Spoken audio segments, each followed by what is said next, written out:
បាទសួស្តីបងប្អូនអានេះមូសាំងឃីងថ្ងៃទី4ខែ10ហ្នឹងវាត្រូវ11ខែអូ12ខែហ្នឹងតែឥឡូវទៅថ្ងៃទីបែរថា11ខែជាងទេទៅមក11ខែជាងអានេះមូសាំងឃីងពេលដែលយើងដាក់ជីត្រូវបងប្អូនគឺវាអញ្ចឹងពេលយើងដាក់ជីត្រូវធំកម្ពស់វាចូល2ម៉ែត្រជាងហើយ2ម៉ែត្រពីទឹកអីមកទឹកពីទឹកអី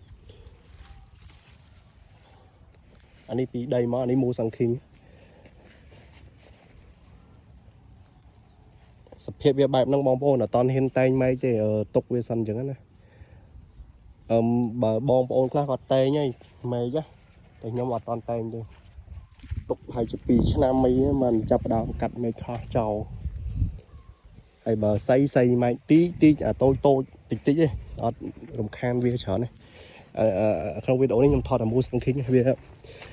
មានមូសាំងឃីង3ដើមហើយការលូតលាស់របស់វាគឺល្អដាច់គេទាំងអស់ក្នុងចំណោមមិនថងហើយនឹងអូខា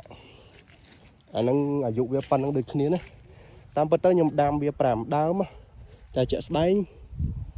ដាំហើយគេដកចោលមួយដើមសល់តែ4ហើយ4ហ្នឹងលាស់ល្អដូចក្នុងរូបហ្នឹងវាមាន3ដើមអានេះ3ដើមអានេះឈប់ទៅមើលអាដើមទៀតអានេះក៏មូសាំងឃីងដែរតែលាស់វគ្គមុនអត់សូវល្អឥឡូវវគ្គនេះចាប់ដើមពកត្រួយវគ្គនេះអាចទទួលយកបានអាចថាវែងដូចអាមុនដែរបើអាដើមនេះពីទឹកជាងនេះដើមមួយដើមនេះ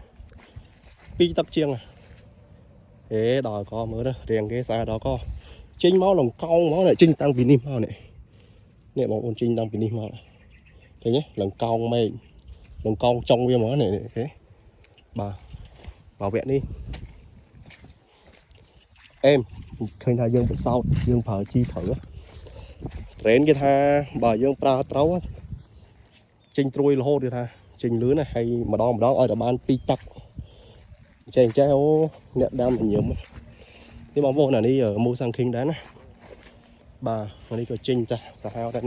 អានេះលាអត់តន់អស់ទេបាទប្រហែលដើមមិញហ្នឹងអស់ហើយដូចអានេះមើលនេះចេញតាំងពីនេះមកនេះឃើញទេពីនេះម្ដងនេះចូលចិត្ត3ទឹកបាទចេញសាហាវឃើញនឹងពេញចិត្តហ្មងអ្នកដើមត្រេនឲ្យតែបានត្រួយប៉ុណ្ណេះអូញញឹមខ្ជិបបាត់មកចិត្ត